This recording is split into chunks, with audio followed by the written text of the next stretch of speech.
Google. Kau buat apa Google? Tengah scan. Tengah scan? Banyak lah? Betul. Uish. Kau buat satu-satu ke? Ya. Satu-satu macam lambat lah. Korang tahu ke nak scan? Kau tahu ke nak scan banyak? Kau tahu? Ni, audience tahu tak? Tak, Mas. Saya tunjuk.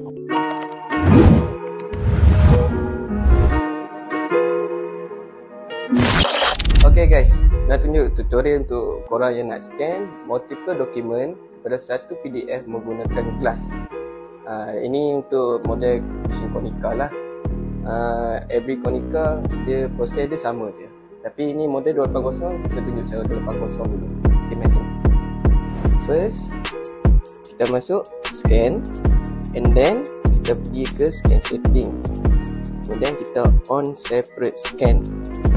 Semua model Konica kalau nak scan multiple on Glass, pastikan separate scan on dulu. Kita tekan OK. Mari kita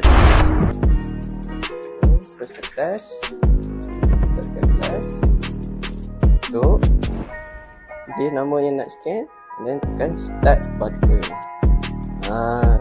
Make sure korang naik macam ni tau. Kalau korang naik macam ni memang 100% korang boleh scan multiple dokumen.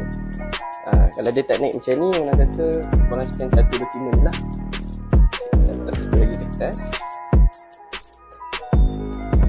scan, start button, tengok nombor. Dia naik 2. And then kita tekan finish, tekan sekali lagi start button, dia dah masuk ke dalam file. Tak percaya? Mari sini saya tunjuk. Buka. Nampak ni. Tu 2 page yang kita scan tadi. Tak percaya lagi? Ini tarikh 7 bulan 2. Baru tadi kita buat. Okay guys, sedikit sebanyak daripada saya. Khalifah Kopier, cerita tanpa batasan.